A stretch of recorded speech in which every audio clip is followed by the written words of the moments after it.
All right. Welcome to Sopranopreneur Season 1, Episode 2. Excited to have you listening today. Episode 1 was great. Great response from everybody, too. Appreciate all the feedback from everybody out there. Obviously, we released the episode on the 10th of January, which was when Sopranos originally aired, and so many other cool things came out. And I want to spend the top of the show talking about some of those things real quick. First thing is that we saw on TikTok, which I'm going to link this down below. It's really cool. Sopranos is releasing every episode in these 25-second clips so you can relive the episodes, which I think is really cool, really exciting. So we're definitely going to link that below so you can check that out. Tons of the cast members look like they had a big dinner to celebrate the 25th anniversary of the show premiering, as well as just we saw a lot of the cast members too posting on social media. Joe Ganastoli, just to name a few, putting things out. And then I'm enjoying today preface, they are not sponsoring the show or anything like that. I just, I purchased this in honor. I actually ordered it in honor of the 25th anniversary. The Omerta cigar. We know some of the guys there, Jackie Jr., a couple of the other guys got together. They started a cigar and coffee company. If you haven't seen it, I got this a great little package of cigars that came. Really good deal, too. I think it was like $50 for this package of cigars. Don't quote me on the price, but from Omerta. Great deal. Great cigar, too. You guys, if you don't know this about me, big cigar guy. I smoke cigars regularly. I do some work in the cigar industry as well with some great clients. And this is a really, really good cigar. So if you're a cigar smoker, this is excellent. If you're a fan of Sopranos, even better because you get to kind of support some of the cast members there. So definitely check out the Omerta cigar. Take one last puff before we dive into this. So I'm enjoying that today with the show. Thought that would be a nice little take, but a lot of exciting things coming out around the 25th anniversary. We're seeing a lot of activity on social media, reliving the show, talking about some of the greatest episodes like Pine Barrens, things like that. And obviously, here on this show, we're going to be talking about the entrepreneurial aspects of The Sopranos and what that looks like and what that means. So I'm excited. I'm really looking forward to this podcast journey. I'm looking forward to having you all here with me. Like I said, I'm open to criticism, feedback, ideas, thoughts. You could DM me. We've created an Instagram page, which I'm also going to link below. That you can start following us on. We'll be putting out some of the Sopranos content that's coming out to celebrate the 25th. I'm going to try to share as much of that as I can through the Instagram. So make sure that you're following that. Haven't done anything on TikTok yet. I'm sure we will. And we'll also have a YouTube channel where we'll be posting the episodes. If you are listening to this on Spotify with the podcast, we're going to be recording and debuting on Spotify and on YouTube on every Wednesday. So make sure you're checking out the episodes every Wednesday, which would have been Sundays back in 1999 when this aired. As I mentioned, I was kind of in high school back then. But, we're going to move today into season 2, episode 2. And I'm really excited about this for multiple reasons. Number one, you really start to see the character development here. And you start to see a lot of the characters. We start to meet some of the characters. We hear about characters we're going to meet in the future. We start to hear some names being dropped and different things like that. So, like I said, I'm going to try to cover as much as I can. I know I'm probably going to miss some things, but going to cover as much as I can. So I appreciate you being with us on that journey. So let's dive in. And this is one of the episodes, and I may be wrong on this. So if you know your Sopranos trivia, I know most of the episodes pretty well. So I can say this with utmost confidence. This is one of the only episodes, I believe, that started without the title sequence, which I think is unique.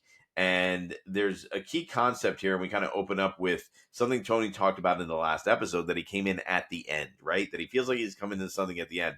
But I love where all the guys are in there. We see Big Pussy, we see Silvio, Paulie's there, and they're counting money. There's just cash all over the table. They're counting money, and they're watching this news segment on a news channel where they're talking about how the mafia is, falling apart. You got an old wise guy on there who's kind of talking about the demise of the mafia and really affirming all of Tony's fears that he talked about in the first episode about that's it. The mafia is out and it's kind of on the way there.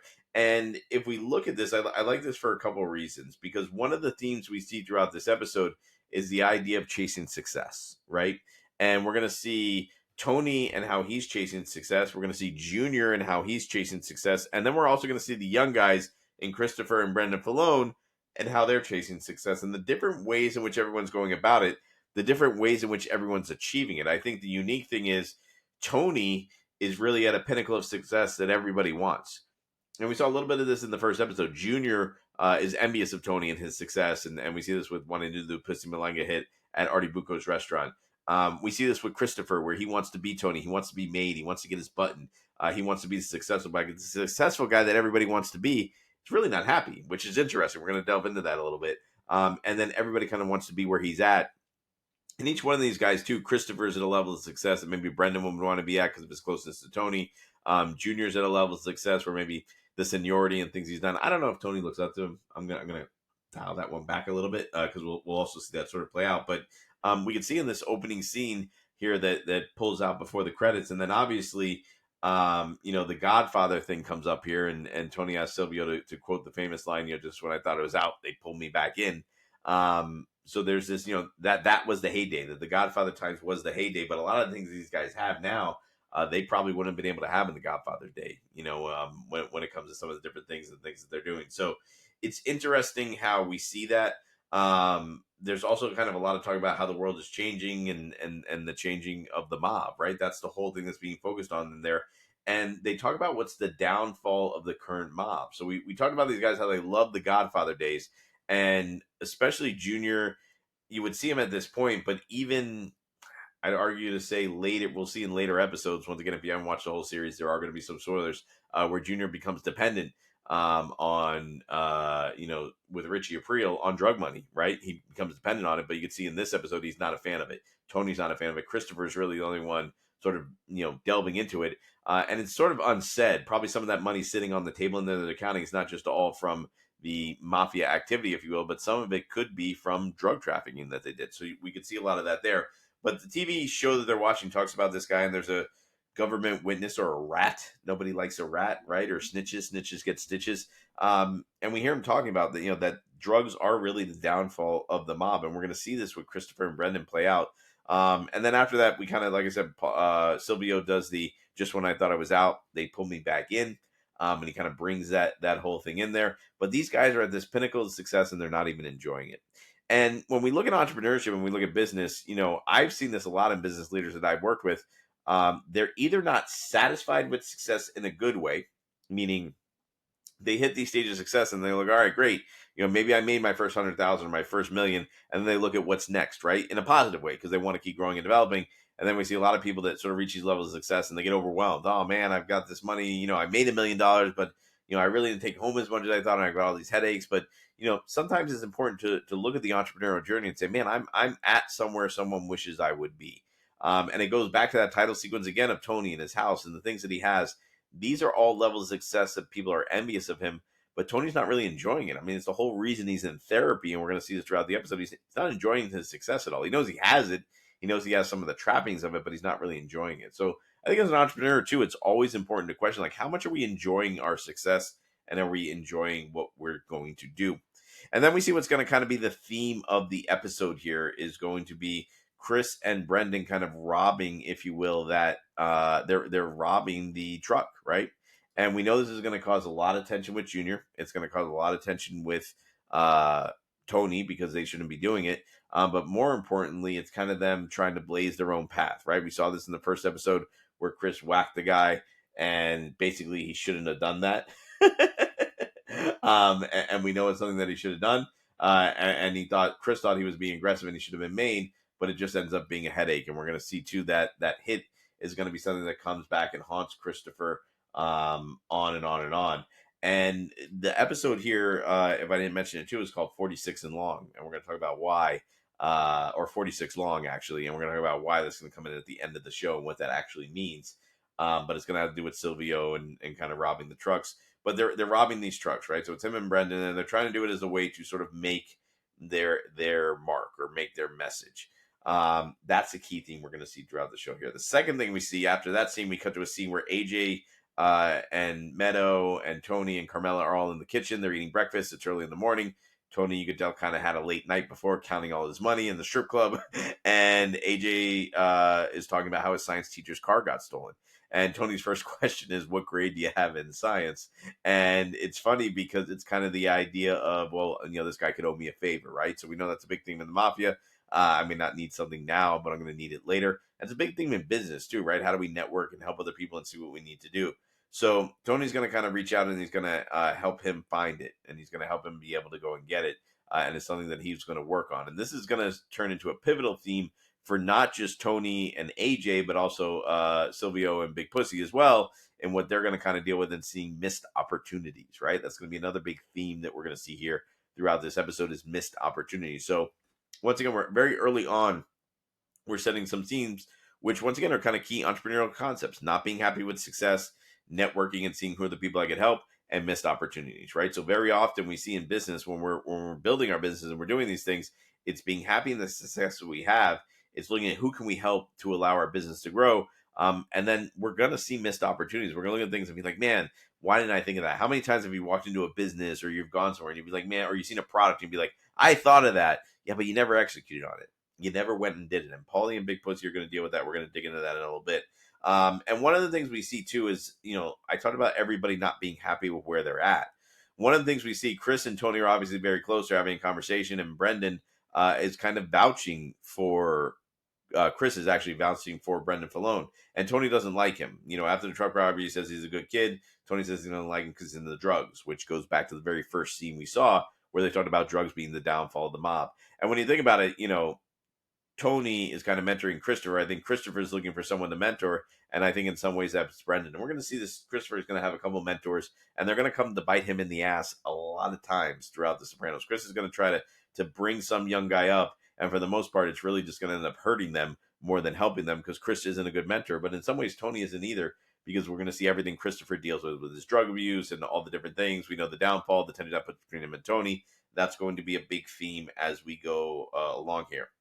So in that too, with if we go back to the stolen car, the next thing we kind of cut to is Paulie and Big Pussy in the coffee shop. And Paulie's mad, man. Paulie's looking around him, and Paulie's one of those guys. If you don't, Paulie Walnuts is probably one of the greatest characters in the show. And if you ever listen to the Talking Sopranos podcast, which I highly recommend you do, they talked a lot about the actor that played Paulie, and his sort of I guess, if you will, character both on screen and off screen. How they really, Tony Sirico was very much Paulie Walnuts, and Paulie Walnuts is very much Tony Sirico. And if you listen to the Talking Sopranos podcast, you're going to really see that, and you're going to really hear the different stories from them. And I think it's kind of funny, but Paulie is someone who's very confident. He knows who he is. He knows what he does. He knows his place, but he's also very insecure as well, right? And we'll see that develop throughout the show. But he walks into this sort of coffee shop. I think it's kind of mocking Starbucks, if you will, in some way. So a Starbucks type coffee shop where they've got, today's special brew is New England Peaberry or whatever they called it. And they're trying to find the guys that stole Tony's car stole the teacher's car, because they heard that they worked at one of these shops. So the idea, though, when they go in is like, Paulie's like, man, how did we miss out on this? How do we miss out on this great idea? And as entrepreneurs, it's very easy to look at other people doing things and saying, hey, how did we miss out on that? How did we not do that? How did I not have that idea? And it's very easy to do that from the stance, but the answer is very simple. Did you take action, right? As entrepreneurs and business owners, I think the biggest question we have to ask ourselves is, did we take action? Tony's in the position he is because he takes action. And we're going to learn the story later on where he took action and why he's in the position he's in and why he rose to power. But it's about taking action. So Paulie could be as mad as he wants, but on the same hand too, Paulie's kind of mad that Italians don't own this. I don't know if Paulie would have wanted to do it himself. He's more mad that, how are Italians not running these large coffee shops? He's saying, hey, we brought all this stuff to this country, coffee, the food, everything. And he goes, look at all these other people that have taken it and made multi-million dollars and billion-dollar businesses out of this, which is ironic because they started legitimate businesses that made him a ton of money. He's an illegal business that isn't making him money that he wants, or giving him the status that he wants. And that's a big question we have to ask ourselves as entrepreneurs sometimes. What do we want? Do we want money or do we want status, right? Going back to a Bronx Tale, great line of the Bronx Tale, better be feared or loved.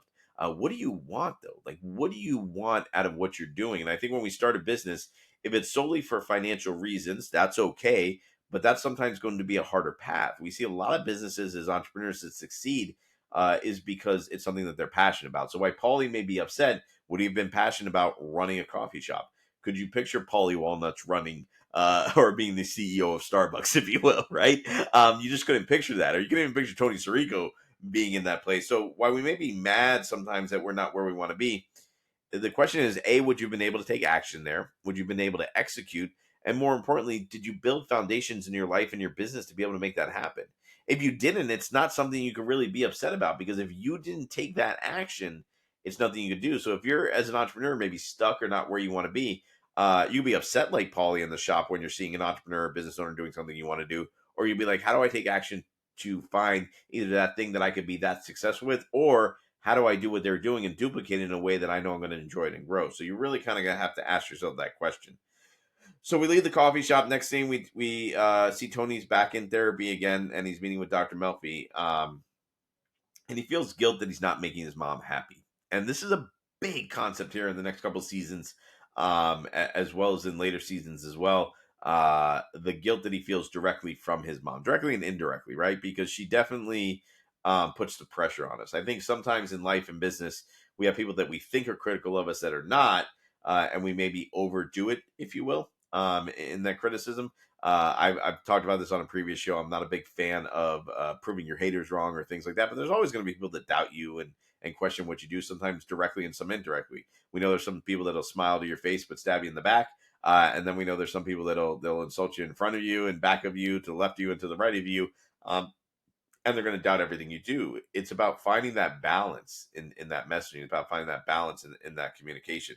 So I think one of the things to look at, and one of the things we see here when he's in therapy, is Tony talks about a lot of things too. He talks about how Carmela doesn't want his mom to live him. And in a couple of scenes earlier, we saw how Carmela was very welcoming to her and says, "You're always welcome in our home. You can join us. You're always welcome." Um, I think sometimes too, the idea of under promising and over delivering where it matters. One of the things that we're going to cut to in the next scene is that Tony leaves therapy. He's complaining about his mom, complaining about what he does, and then he goes to her house with flowers and we saw him go with the CD player, and I mean he brings her all these things and gives her all these elaborate gifts when that's not what's going to make her happy. But Tony's trying to make her happy. Now, what would make her happy? Probably nothing, right? So there's a couple lessons to learn here. I think number one, and Tony trying to satisfy his mom. So if we think about his mom as a customer or a mentor or anything like that, sometimes I've seen a lot of people in business overdo things that doesn't really make their customer happy. So you may be giving them the grand gesture, but they don't want the grand gesture. They want the simple things that they ask for. The other thing is you have to look at it, as much as Tony wants to please his mom, there may be no pleasing her. And I don't want to say he should stop trying because it's his mom and as Italians, we know you always got to treat your mom good. But on the same hand, he needs to realize that, and sometimes we have to realize in business, you're not going to please everybody. And as hard as you work and as hard as you try, you're not going to be able to please everybody. We're going to see this with Paulie. We're going to see this with Christopher. We're going to see this with a lot of the guys where they're trying to please everybody or please the wrong people, if you will, or over deliver in the wrong areas. And that is the number one area in which you're going to fail. And we're going to see a lot of these guys try to over deliver in the wrong place, and they are going to fail. So if you're a business owner and you're not succeeding, that's another thing to look at, man. Am I over delivering in the wrong places? Am I over delivering in the wrong areas to people where I should be over delivering in the right areas as we go through? So the next thing we cut to after that is it's Uncle Junior and Tony having a sit down with the current boss, Jackie Aprile. And Jackie Aprile, oddly enough, little side note, once again, if you've seen Talking Sopranos, and this is well-known Sopranos trivia, he was actually up for the role of Tony Soprano as well. So it's kind of interesting they got this. But Jackie is the boss of the family. Tony and Junior are kind of, sub bosses, if you will, of their crews. But Jackie is boss of the family. He has cancer. He's kind of dying. And we're going to see this sort of develop, especially in this season. But one of the things that we're going to see is that Tony's coming to him and he's saying, "Hey, we got to work on this thing with the trucks, right?" Because Junior doesn't own Comley Trucking, but is kind of in business with them, if you will. So everything that Comley Truckley does benefits Junior. And here's the kids in Tony's crew basically robbing Junior's business. They're robbing Junior's trucks. And Tony says right away that, look, they didn't know it was your truck, Junior. They didn't know it was a Comley truck. It was a mistake that they made. And Junior, we're going to see, he says, look, I don't like these kids. He goes, I think they're bad. I think they're, they have issues. And one of the things we see here is kind of, once again, I talked about that old school versus new school, right? And obviously Jackie's trying to mediate this thing. And Tony's like, why couldn't we work this out together? But they need a mediator, and Tony and Uncle Junior are family, and here they need somebody, actual family, like real family blood. They need someone to come, moderate this mob thing. And I think it's important to show the dynamics within the team, right? Whenever you start a business, maybe there's different sections in your business. We ever very often hear of a business being siloed. This is a great example of silos, right? Because Junior's got this thing going on with the trucks over here. Tony's got his crew. They're not really paying attention. They're robbing Junior's trucks, which they're going to find out, and they're going to obviously make the mistake again. If you've seen the episode, you know that. But I think the importance of teamwork and working together is what really needs to be done. And we also see the tension here kind of between Tony and Mikey Palmisi, because Tony really doesn't like him. and he really doesn't like Mikey, but he likes Chris. So he's kind of vouching for Chris and Mikey, even though he doesn't want to, but he has to do that. So it's really kind of looking at that and looking at that different communication. Not I'm sorry, Brendan Falone, not Mikey Palmisi. He's vouching for Brendan. Now we see Mikey Palmisi is Junior's kind of right hand, right? It's not Tony. You would think it would be Tony almost, right? But it's actually Mikey Palmisi is kind of Junior's Christopher, if you will. And once again, here's a guy that kind of really wants to be maybe where Tony is, maybe wants to be where Junior is, but has a certain level of success, but is not happy and also has a lot of insecurity. So, we see a lot of tension within the team here. These guys are all basically a part of the same company. They're all a part of the same business, if you will. And Tony will say that a lot throughout the series. Hey, this is a business. Like, despite any difficulties or whatever we have with each other, at the end of the day, this is a business, and that's what's most important. So I think it's really important to understand the idea of teamwork and synergy. And it's really Jackie's job at this point to make sure Tony and Junior work together, and then it's their job to make sure everyone else underneath them is working together and isn't getting siloed and isn't having these problems. And I think it's really important in the business to avoid those silos. And listen, everyone needs to have their jobs. Everyone can't collaborate on everything, because I think if we try to collaborate everyone on everything in a business, nothing gets done. But if we get out of the silos and we figure out ways to communicate and interact, that's where the wins are. And I think that's where both the long and the short term wins are. Um, Tony, Chris, and Brendan Falone then get together and they get to talk about the restitution to be paid to Junior. And the restitution is meaning that, hey, you guys screwed up.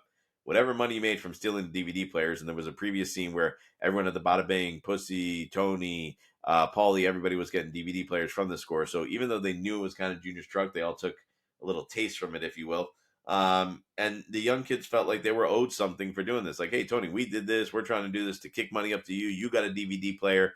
Christopher even says, Tony, I don't see you giving your DVD player back, as Tony's scolding him for stealing from Junior. But the idea is, that, hey, Tony's like, well, I'm in charge. You're underneath me, and that's how it is. And sometimes that's tough in business. I think as an entrepreneur, an employee, or wherever you may be, you have to work your way up. Do I agree with this method of management from Tony with Christopher? No, I think it's important to encourage them, right? Like, I don't think it's going to make Christopher not make these mistakes. It's kind of like he's almost punishing him in a way that's belittling him, and he's not feeling good about what he's doing. So from that standpoint, maybe he could use a little bit better of a managerial tactic, but this is also a rough business that these guys are in. It isn't a corporate business, it's the mob. And Chris is upset too about everything that he's not getting. Hey, I'm doing this, I'm doing that. The Triborough Towers deal alone, the fact that he killed Email Cola, he feels like he should have been made right there, on the spot. And Tony's telling him, hey, I know what you want, but I can't do anything because it goes back to my boss. The books are closed, so my hands are tied. So it's one of those things too, where I think also setting clear expectations and clear paths for our employees are important. If we're not setting those clear paths and those clear expectations, how are people supposed to know the way to success? That's maybe why Chris is going off and doing all the crazy things he is Tony's not giving him the clear path to success. So even though Tony's mentoring Christopher, he's not really giving him a clear path or a clear direction to success. So I think that's something important that we need to sort of pay attention to as we're going along. The other thing is, Brendan kind of chimes in here, and Tony talks about Junior and how they got to respect him and pay the restitution. And Brendan Falone's like, hey, we know you're still the Kimosabi, and that did not go over well with Tony. It's disrespectful to Junior, disrespectful to Tony, and Tony kind of throws him out in the next room and kicks him out of the room. And once again, him and Christopher are left to kind of talk, and Chris is once again vouching for him. So who you are and who you associate yourself with is key. Christopher is associating with Brendan, and it's ruining Christopher's reputation, but Tony's associating with Christopher and it's ruining his reputation with Junior. So a lot of mistakes are being made, and things are being done. And one thing Tony says is, well, give me the 15,000 and I'll see what I can do. Right. And we all know how this is going to play out as we're going along. We cut again to Tony kind of focusing on the struggles with his mom. So once again, we go out of this Christopher situation where now Tony's trying to please his mom. And you can almost pull some parallels between that, right? Christopher's doing all these things that he shouldn't be doing to please Tony. Tony's doing all these things that he thinks is going to please his mom, and he's not. He's trying to find her a home to be in where she'll be safe, because she had the incident where she worked the mushrooms on the stove. And, he's trying to find a place for her to be happy, but she's just not happy. The older she gets, she's older. And I think this is one of the things too that I've seen in business. Just because someone's been doing something longer doesn't mean they're better and smarter at it. Livia, for the most part, and if you watch the show, she really hasn't done much with her life. She really hasn't accomplished anything. She hasn't done anything. She's a really very negative person, but she feels, and Junior in some ways too, because they're at this elder status, there should be a certain level of respect that younger people should have for them, which is true. But when it comes to business, they don't necessarily have the knowledge or the understanding of the people out there doing it, right? So, and I've seen this a lot of times too, where someone will get a mentor that's older than them just because they think, well, that older person's going to give me good advice or that older person's going to give me good direction. That's not always the case, and that's not always true. So I think it's important too to look at, a lot of the older people we see in the show. They want the status sometimes just because of time they put in, and even Christopher feels that way, kind of as a younger person. But time put in isn't always what's going to make you successful. The other thing that we see, um, as we kind of move here, after this thing with Tony and his mom, uh, Kristen and Brendan are outside of a club, and they want to feel important in this nightclub scene, right? So Tony, the boss, he's at the club, he does well. Kristen and Brendan are trying to get in this nightclub. They say they know somebody, and the bouncer really doesn't care. He's not letting them in, and they eventually do get into the club. And in the club, they're talking about who they should and shouldn't listen to. They realize that they're the future of what's going. And Brendan obviously has no respect for Tony or Junior at all. Chris is kind of on that borderline, though. He gets what Brendan's saying, but he also wants to be a part of something great. So he's like, look, I get it, but I want to be a part of something great. So I got to listen to Tony. I got to listen to Jackie. I got to listen to Junior, and I got to sort of listen to what they say, because Christopher says, I'm not just worried about today. I'm thinking about the new millennium. So we know this is filmed in 1999. Chris is thinking about moving into the 21st century, and how do we do that? And he really sees things sort of ahead of things. We know Tony's mom too. Like I mentioned, Tony's looking for the place for her. She was supposed to come over to the house, and she accidentally ran over one of her friends, and she had an accident. So she's on the couch, and she made this meal for him, and he's in there eating them. And he's like, "Ma, this meal's great. I love this meal that you made for me." And she says, "Have more." He says, "No, I'm full." And she says, "You never let me feed you." So once again, we go back to that concept I talked about. There's some customers you're just not going to be able to please. Tony can't please his mom. He just sat there and ate this whole meal, and she says, "You never let me feed you." Sometimes we just can't please everybody. And then she wants to give him, take the lamp, take the chaise lounge. She wants to give him all this stuff. He's like, "Ma, you keep your stuff. We don't need it. We're fixed chair wise." And then she mentions her good jewelry, and then his face lights up, because now his mom, he thinks he's going to get this reward from the customer. He thinks he's going to get something great from his mom, which is the jewelry. And he reminisces about how his father stole some of that right out of Cartier's window. He says, "Listen, Carm doesn't want it right now. You hold on to it.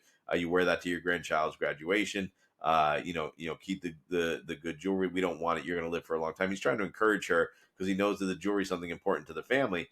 And it turns out she gave it away to some cousin and gets really upset. He goes, "Man, here's the one thing. I think everything I've done for you, at least would have got the jewelry, would have been one side, and you went and gave it to someone else." Once again, you can't please people all the time. You really can't do that. And Tony, as he's leaving, yells at his mom, "I know seniors that are inspired," which is a line he heard in therapy.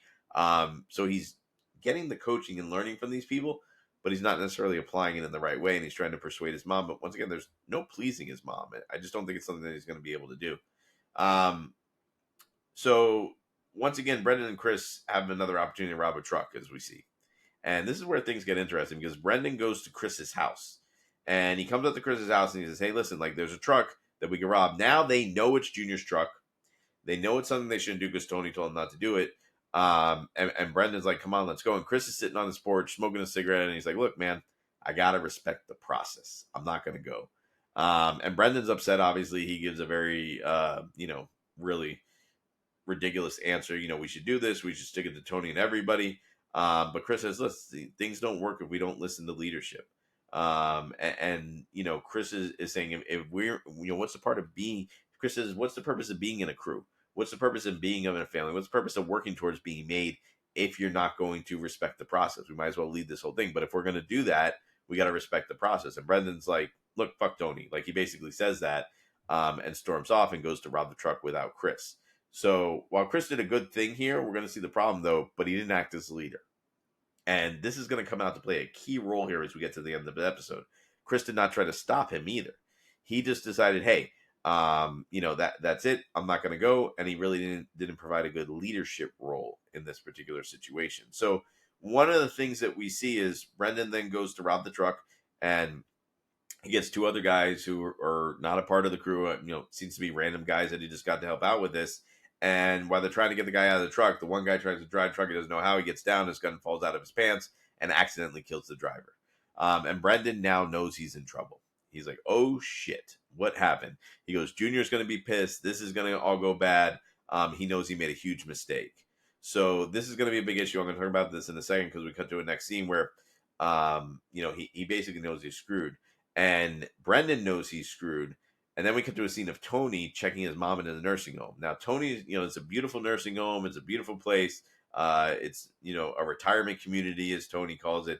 And his mom's not happy, right? But Tony's like, hey, this is a part of the process, right? I think I'm doing what's right. And he's trying to go through the motions. And maybe if he goes through the process with his mom, she'll be happy. Carmela's being very positive. The director there is showing him around. They're getting her checked in. And one of the things the director says in Italian is, and I'm not going to try to say it in Italian, but she says, time and patience turns the mulberry bush to silk, meaning that Olivia's got to be patient and, once again, trust the process. If you trust the process, it turns this thing that is not that good looking into silk, right? But if you don't trust the process, it's not going to happen. Christopher kind of understood that. I got to trust the process to get the silk. The director of the retirement community understands with these old people. Hey, if you trust the process, Olivia, I know this is a change. I know it's different. It's going to turn to silk. A lot of times in business, we have to trust the process. What happens is we get maybe this much into it and then we quit and we don't let the time and patience execute for the silk to come. We just want to go through the process and the silk to come. That's not how it works. Silk doesn't come through doing a process. Silk comes through time and patience. Christopher is trying to practice the time and patience. Olivia has no need to do that at all. And in our business, if we don't practice time and patience and consistently do things over and over again that it takes to be successful, we're not going to win in the long run, and that's not where we're going to see growth. As this is happening too, the ironic thing is Tony's checking his mom. His Junior's calling the nursing home. You got to keep in mind this is pre-cell phone days, right? Not everybody had a cell phone in 1999. And he tracks him down there because obviously he's upset about what happened with the truck, right? So we see sort of this overlap now between these two stories, or these two issues are sort of colliding. Tony says, I'll call him back. We know that's why he's calling, and then we see Chris trying to get a hold of Tony as well. So Tony's not back at home, and we see Chris calling the house trying to get a hold of Tony. He says, man, I'm trying to get a hold of you. Call me from an outside line. So he leaves, so the call can't get traced, and says, listen, Brendan hit calmly again. Tony's upset. He knows this is going to be a problem. He tells him how one of the drivers caught some friendly fire.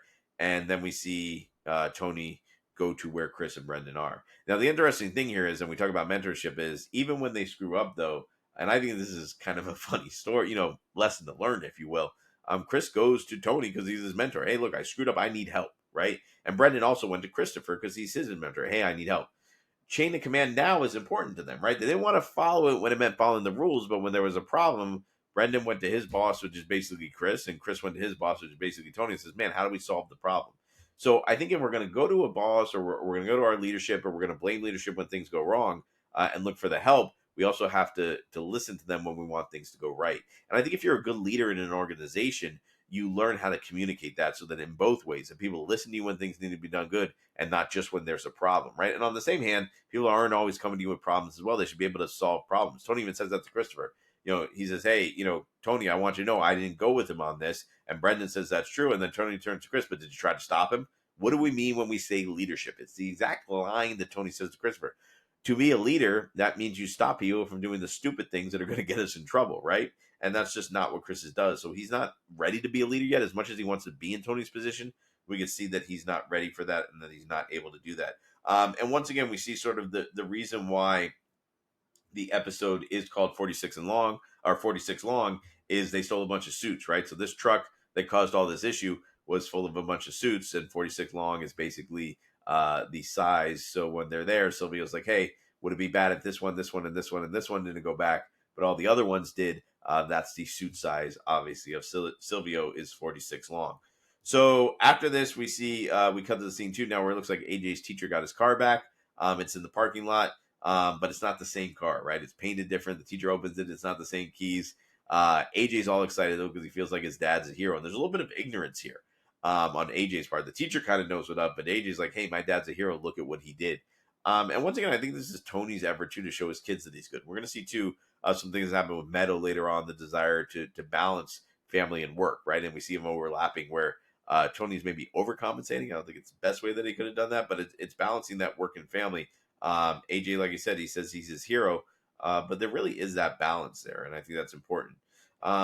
We cut to some of the final scenes here where Tony's in his mom's house. She's moved into the nursing home, so he's kind of packing up all her stuff, the house he grew up in.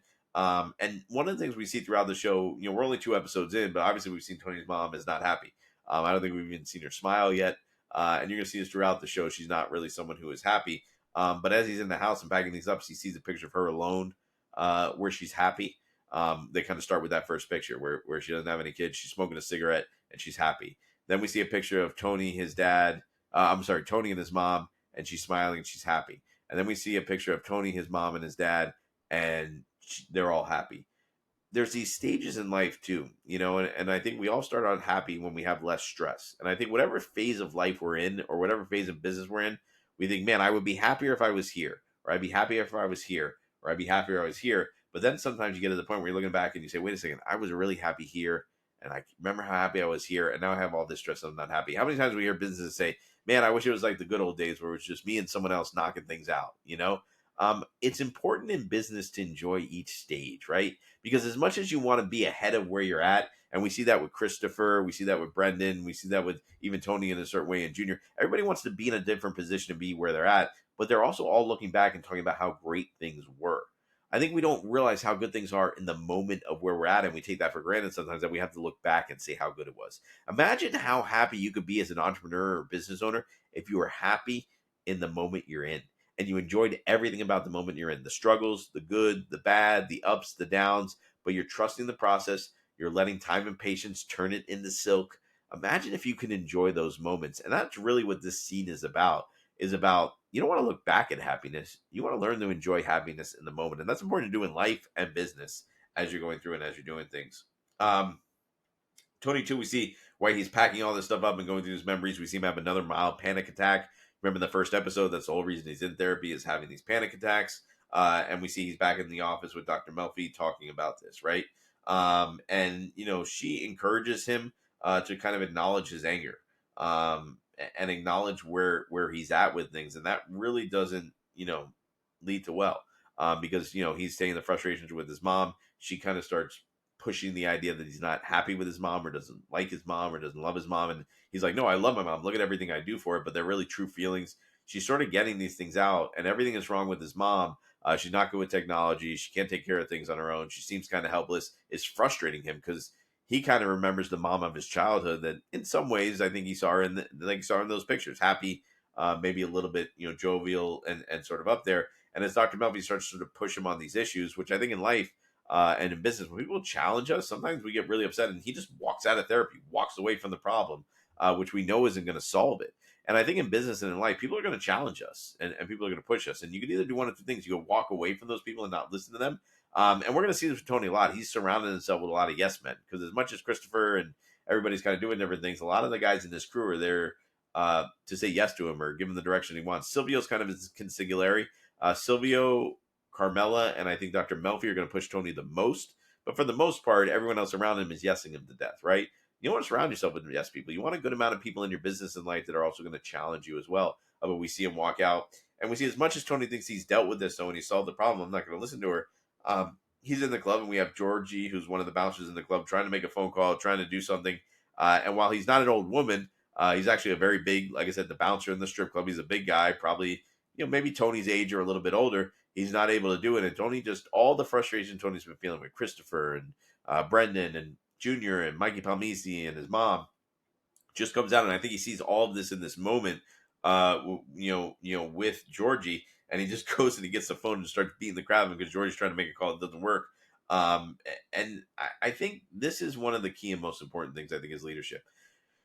We've heard Gary Vee say it. I've heard a lot of different people say it. I remember, a lot of leadership trainings I've gone through as well. You can't expect people to be at your level where you're at as a business owner or as a leader, right? You can't, as a business owner, you can't expect your employees to work as hard as you do on your business because it's your business, right? You can expect them to work hard, but they're never going to be on your level. A good leader doesn't know how to live up here. They know how to live down here, right? They know how to live with where their employees are at and communicate with them to allow them to see what's up here, right? I think a lot of leaders, what Tony wants is he wants his mom, he wants a lot of people in his crew, He wants everybody to understand things and listen to what's being said and sort of follow the directions, follow the process. And while yes, that's important, you also have to come down and you have to go sort of in the trenches, if you will, and understand that, hey, even though Georgie may not know, hey Georgie, how can I help you do that better with his mom? Maybe if he understood his mom a little bit more and tried to get on her level, he tried to understand her. Maybe they would have had a better relationship. But what does he do? He overdoes things that he shouldn't be doing. Gets her flowers, gets her CD player. Eats the meal when she could care less. He's not listening to the things that she actually needs. So I think as a leader, it's really important in business that we get on the level with our employees to understand where they're at to bring them up to where we want them to be. Not expect them to just sort of come there. And I think that's why Tony feels the frustration he does in life. He's trying to get everybody to come to where he's at instead of him trying to go to where everybody is and understand where they're coming from. So I think that's really the key. And we end the episode on that.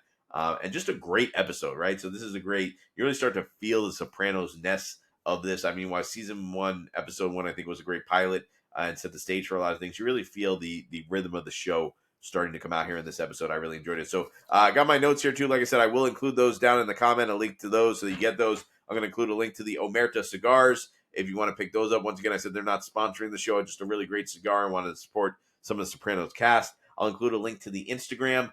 If you can follow us there, leave a comment, review, send me a message. I'd love that. So appreciate you all being here. For more great episodes like this, visit Sopranopreneur.com. For more about me, MikeIsMS.com, and I will see you on the next episode.